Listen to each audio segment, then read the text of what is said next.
नमो तस्य भगवतो अरहतो सम्मा सम्बुद्धस्य।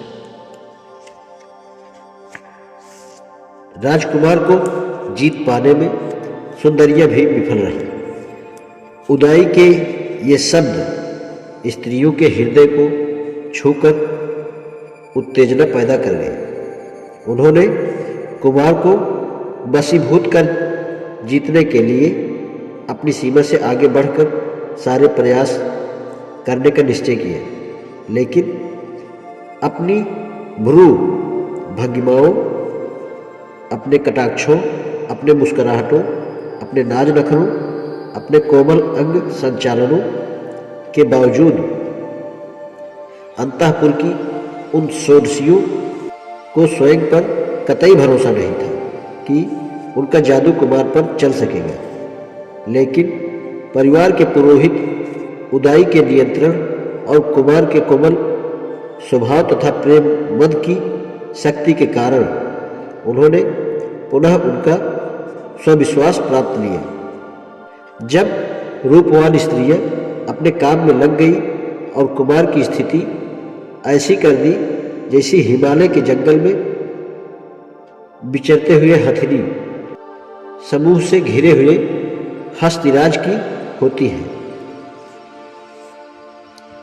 उन स्त्रियों से घिरा हुआ वह राजकुमार उन मनोहर उद्यान में ऐसे ही सुशोभित था जैसे सूर्य देवता अपने दिव्य उद्यान में अप्सराओं से घिरा हो।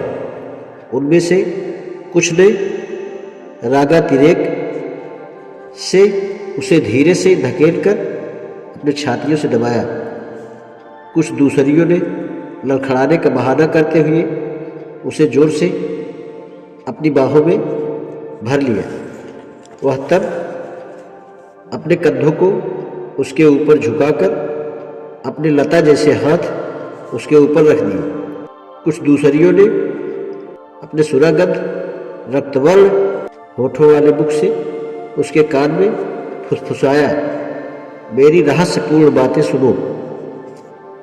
कुछ दूसरियों ने इत्रों से भीगे वस्त्रों से उसे आज्ञा देने की मुद्रा में उसके दोनों हाथों को जोड़कर कहा, श्रृंगार का अनुष्ठान करो। दूसरी नीलांबरा सुरा से मत्त होने का बहाना बनाते हुए अपनी जीभ दिखाते हुए बाहर खड़ी हो गई, जैसे रात के समय बिजली कौंध रही हो।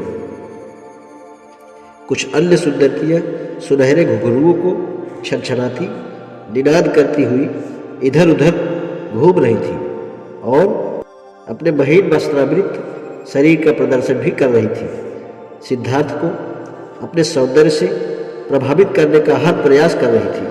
अन्य सुंदरियां हाथ से एक आम्र शाखा को पकड़े झुकी हुई अपने स्वर्ण कलश जैसी छातियों को प्रदर्शन कर रही थी। कुछ कमलों के बीच से निकलकर कमल लिए कमल नयनों वाली मदमुख राजकुमार के पास कमल देवी पद्मा के समान खड़ी थी। एक अन्य ने उचित हाव भाव के साथ सरल अर्थ वाला एक मधुर गीत गाया ताकि वह सैयद कुमार भी उत्तेजित हो जाए। उसकी दृष्टि कह रही थी, अरे तुम किस मोह जाल में पड़े हो। एक अन्य ने अपने आभायुक्त मुखमंडल पर अपनी भ्रू रूपी कमान को पूरा तान कर कुमार की मुख मुद्रा की नकल बनाई, जैसे कि वह नायक की भूमिका निभा रही हो। एक अन्य सुंदरी जिसकी सुंदर छाती उभरी थी, जिसके कानों की बालियां हवा में झूम रही थी, वह जोर से हंसी और बोली, यदि पकड़ सके तो मुझे पकड़े। कुछ सुंदरियों ने उसे पुष्पहारों की लड़ियों के बंधन में बांधने की कोशिश की।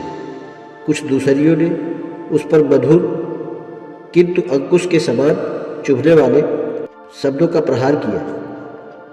एक दूसरी ने उसे बुलाने के लिए एक अम्ब वृक्ष की शाखा को हाथ में लेकर वासना में डूबे हुए फूल दिखाया और पूछा, यह किसका फूल है। एक दूसरी ने पुरुष जैसी चाल ढाल और हाव भाव बनाकर कहा, हे स्त्री द्वारा पराजित, जाओ और इस पृथ्वी को जीतो। एक दूसरी ने एक नील पद्म की गंध लेते हुए अपनी गोल गोल आंखें मटकाते हुए उत्तेजना में कुछ अस्पष्ट शब्दों में राजकुमार को संबोधित किया।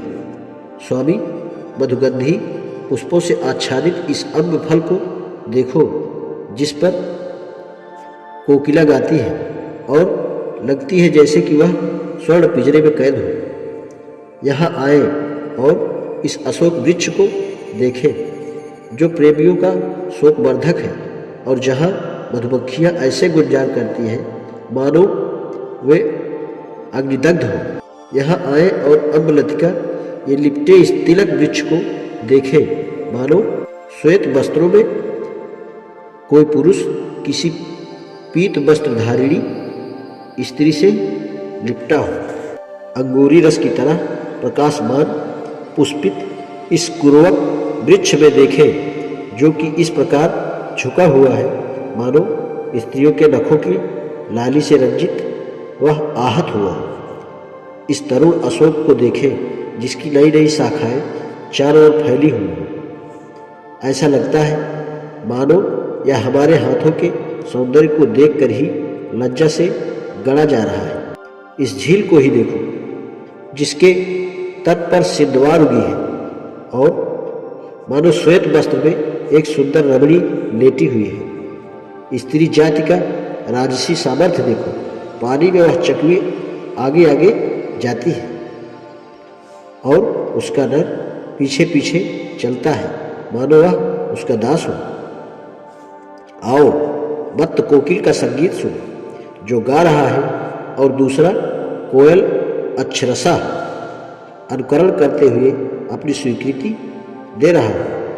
अच्छा होता यदि वसंत ऋतु में पक्षियों में पैदा होने वाले उन्माद का कुछ अंश आप में भी होता और यह अपने आप में एक विचारशील व्यक्ति जैसे विचार न होते जो सदा यही विचारता रहता हो कि वह कितना बुद्धिमान है। इस प्रकार इन प्रेमासक्त स्त्रियों ने राजकुमार को हर तरह से घेरने व वशीभूत कर जीतने का प्रयास किया। इतने सारे प्रयास किए जाने पर भी वह संयतेंद्रिय न प्रसन्न हुआ और न मुस्कुराया। उनकी वास्तविक अवस्था में देखकर राजकुमार ने बिना विचलित हुए स्थिर व एकाग्रचित होकर विचार करता है। इन स्त्रियों में ऐसी क्या कमी है कि ये इतनी भी कल्पना नहीं कर सकती कि यौवन चंचल व अस्थिर है। उनका जो भी सौंदर्य है बुढ़ापा उसका नाश कर देगा। इस प्रकार प्रलोभन का यह क्रम बिना किसी परिणाम के महीनों वर्षों तक चलता रहा किंतु इसका कुछ फल न हो।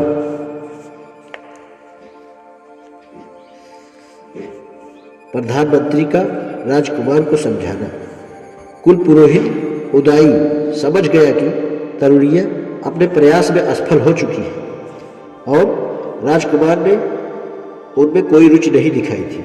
राजकुमार से एकांत में मिलकर उदाई ने कहा, क्योंकि मुझे राजा ने आपके सुहृदय मित्र के रूप में नियुक्त किया था, इसलिए मैं हृदय से एक शुभचिंतक मित्र की तरह आपसे बात करना चाहता हूँ।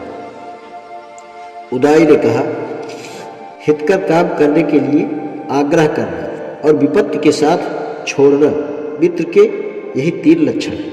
यदि मैं अपनी मैत्री का आश्वासन देने के अनंतर भी आपके पुरुषार्थ के महान उद्देश्य से विमुख होने पर भी आपको न समझाऊं तो मुझ में कोई मैत्री भावना नहीं होगी। चालाकी कपट मन से भी स्त्रियों से प्रेम जताना अच्छा है। यह संकोच को दूर करना और स्वयं के आनंद के लिए भी लाभदायक है और मन का रंजन भी होता है। स्त्री के प्रति उदारपूर्ण व्यवहार करने और इसकी इच्छा अनुसार कार्य करने से स्त्री का दिल जीता जा सकता है। वास्तव में सद्गुण ही प्रेम का कारण होता है। स्त्रियां आदर चाहती हैं।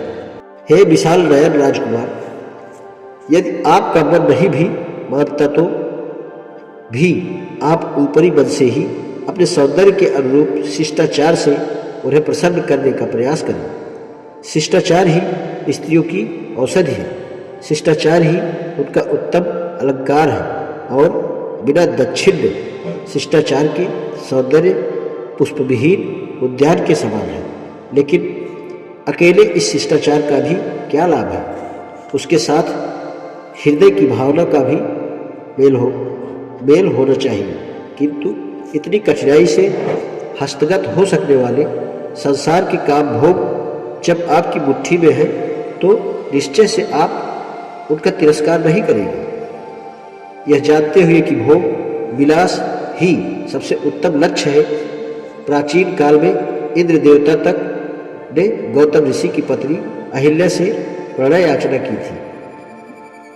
इसी प्रकार अगस्त ऋषि ने भी सोम भार्या रोहिणी के साथ रमण किया और जैसा कि श्रुति बताती है, लोक मुद्रा के साथ भी यही बीती। उतथ्य पत्नी व मरुत की पुत्री ममता के साथ ऋषि बृहस्पति ने संभोग किया और भारद्वाज को जन्म दिया।